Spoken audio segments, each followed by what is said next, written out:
Welcome back to New Rockstars. I'm Erik Voss, and The Flash is widely considered to be a financial flop, making only $55 million domestically in its opening weekend, $66 million including Monday, and well below the $85 million the studio was projecting it to make. It's a shame because I think many elements in this movie really work, and it does not deserve to flop like this. In fact, I think it should have been DC's Avengers Endgame or Spider-Man No Way Home. Many at Warner Brothers probably thought it was gonna be at some point, so I'm gonna break down what happened here. Did this movie ever have a chance? And what timeline of decisions led to this underwhelming arrival? Hey, subscribe to all 3 channels on the New Rockstars network. This channel for Easter egg breakdowns and your burning questions, the break room for our instant reactions and our after shows, including Inside Marvel, the Secret Invasion after show, and the deep dive for special film analyses from me. Okay, Variety reported that The Flash's underperformance spells even bigger trouble for Warner Brothers as a whole, that production budgets plus marketing for Shazam Fury of the Gods, The Flash, Blue Beetle, and Aquaman and the Lost Kingdom will total between $1.1 billion and $1.2 billion. They quote an industry veteran who said The Flash should be opening at $120 million domestic, and they called it an unmitigated disaster. That Variety article includes a nifty infographic comparing the profits of every DC movie since Man of Steel. Now, while it is still early, you can see how important the domestic opening box office is in the overall total, and for The Flash to make less than Black Adam in October is not a good sign. The Flash, of course, struggled with a problematic lead actor in Ezra Miller, with messy legal troubles from the past few years. The studio's response was to market the film more as a Batman movie, heavily featuring Michael Keaton's Batman in the high-profile trailer shown during the Super Bowl in February, and other costly TV spots aired during the NBA Finals. In January, incoming head of DC Films James Gunn called The Flash, quote, one of the best superhero movies I've ever seen, and Discovery CEO David Zaslav called it, quote, the best superhero movie. Warner began screening versions of this movie the week of CinemaCon in April, but what was shown in these early press screenings was not the finished cut, reportedly including no post-credit scene and cutting to credits before we saw the face of the final Batman cameo who steps out of the car. Now, this Variety article and the discourse on social media have begun to point their fingers at various possible reasons. Superhero fatigue, multiverse fatigue, and bad VFX are often thrown around, but Guardians of the Galaxy Volume 3 and Spider-Man Across the Spider-Verse both were incredibly successful films, the latter of which dives deeper into the multiverse than any other superhero movie has. Black Panther's third act was some of the most unfinished VFX I've ever seen in a movie, but people still love that movie. So bad VFX isn't reason alone that a movie underperforms, and I also disagree that this movie's writing or direction are to blame. Like, sure, you can take issue with Andy Muschietti's camera work and his pacing, or Christina Hudson's dialogue and story structure, but compared to Black Adam? Compared to Aquaman? I don't know. I think if you recast the lead and swap out some cameos in this movie, this is a great coming-of-age story about destiny and sacrifice with some great action, some pretty funny gags. But before we start yelling at me, look, movies frequently have mismatched audience scores versus critics' averages. Movie quality is just a matter of opinion ultimately, and there are just more structural issues with The Flash that we can point to. So let's list 5 other reasons why The Flash underperformed. 1, the Ezra of it all. 2, the betrayal of the Zack Snyder fandom. 3, the James Gunn DC reset. 4, the publicity campaign. And 5, fan service misalignment. So starting with the first of those, Ezra.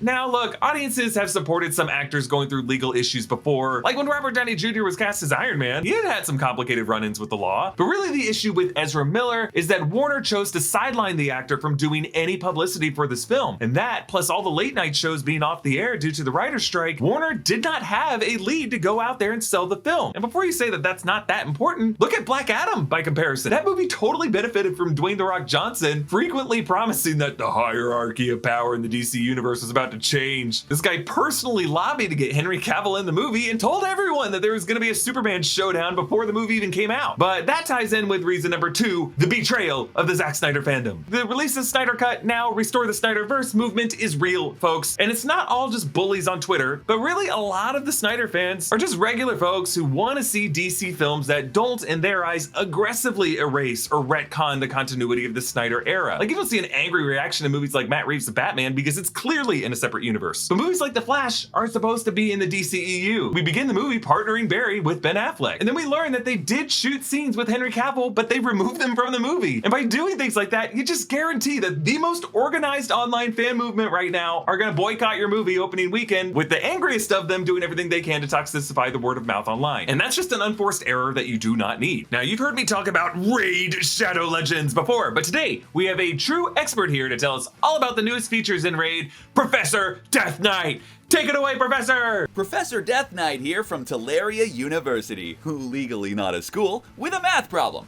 If you create a hit mobile game in 2019, how many champions will you have now?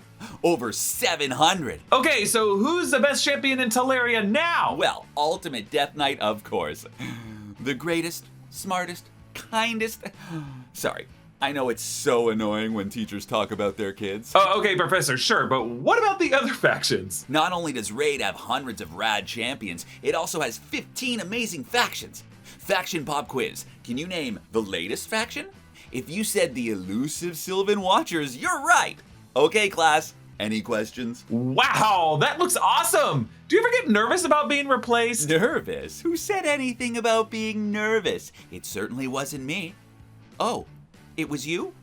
Yes, I'm nervous. What if they introduce some guy named Mega Death Knight? That's it for today, class. Your homework is to download Raid. Just kidding, I know you've already done that, so no homework. Call of the Arbiter is in full swing now. To celebrate this epic limited series, Raid's adding some of the new characters from the series as champions that you can play with in-game. The first one is Artak, a mighty orc warlord. Artak's gonna be available to everyone for free. Just log into Raid for 7 days between now and July 24th, and he is yours. And if you haven't started playing Raid yet, use my link in the description to get, or scan my QR code to get insane bonuses, like an epic champion Talia and other useful things. All the treasures that you get in game will be located right up here, and come join me in this world of Raid Shadow Legends. Reason number 3, James Gunn's DC reset. So in January, James Gunn announced his new plan for the DC universe, and you know, I'm pretty optimistic about the Gods and Monsters slate. However, to announce that plan in January, before the 4 scheduled DC movies that were releasing in 2023, just signaled to a lot of viewers that these 4 movies did not matter to the future franchise continuity. And again, while some superhero movies can stand alone, like Matt Reeves' The Batman or Joker, these 2023 films were initially pitched and conceived to be part of the DCEU continuity. They depend on that interconnectivity. And had Warner just held off on Gunn's announcement until January 2024, who knows, fans might have been a bit more invested in each of these 2023 titles, but in January, they kind of set them up to seem irrelevant. Issue 4, the publicity campaign. So yeah, the studio screened unfinished versions of this movie that excluded the final twist to press into early audiences, perhaps to avoid spoilers from leaking, but you should not make a movie that depends on that with its final shot. This resulted in some early reactions spreading the word about one version of a movie, and then normal audiences seeing it release week, seeing something completely different, ending with an entirely different taste in your mouth and one less tooth. All these over positive tweets and statements just raise expectations to a place where some more cynical viewers start rolling their eyes. The Variety article quoted another executive who said, when they called it the greatest superhero movie, if it's not correct, you're setting yourself up to fail. In this environment, it's better to underpromise and over-deliver. Bringing us to the last and what I think is the most important issue here: fan service misalignment. Yes, this movie did its own thing with the Flashpoint storyline, like there's no Thomas Wayne Batman, there's no Reverse Flash, there's no Atlantean Amazonian War, but you know, superhero movies always do that, and I think opening weekend audiences are just used to it. Like Captain America Civil War, the movie did not really follow the Civil War comic event, but the issue here is, if you've been a fan of The Flash in the past decade, chances are you've been watching at least some of the CW series starring Grant Gustin. Ezra Miller's Barry Allen even crossed over to this series in the Crisis on Infinite Earths event in 2020. For a Flashpoint movie that opens the doors to the multiverse to seemingly infinite DC cameos, even Nicolas Cage Superman, and not include Grant Gustin on that call sheet, and then only show a version of Teddy Sears' face that he claims he didn't even shoot, just shows that the producers might not have had the core fan base in mind with these cameos. Now, when it comes to franchise movies, you have to play to your audience. Like if you're gonna do a Spider-Verse movie, you gotta give them Tobey Maguire and Andrew Garfield. In the 2023 Flash film, despite its many good qualities, just failed to deliver the Flashpoint event that was in many fans' heads. Like Michael Keaton, Christopher Reeve, even George Clooney, they're all beloved, but the age range of people seeing this movie on opening weekend might consider Christian Bale to be the older era Batman of their generation, and they're more likely to see a CGI reanimation of Christopher Reeve as a bit of an insult to his memory. But again, all of this only really affects the highly engaged viewers who are really plugged into movie news and the drama, who either see a movie or don't in the opening weekend weekend. It doesn't as much affect the lesser engaged viewers who just decide on a whim to go see a movie a few weekends later, and The Flash just looks like a fun option to take the kids to. Like, look at that chart again. Those later weeks are still a big part of the pie, and the story on The Flash is not yet fully written. But for the opening weekend, which studios count on to recoup big portions of their budgets, you gotta win over the nerds. And by making a Flash movie with a lead who cannot sell it, with an audience who doesn't recognize it as legitimate, that's how you get an opening weekend box office disappointment, despite what I still believe to be a good director and a good script. But let me know your thoughts on this. And you can support us by grabbing some merch at nerdriot.shop. Follow me on Instagram and Twitter at EA Voss. Follow New Rockstars and subscribe to New Rockstars for more analysis of everything you love. Thanks for watching. Bye.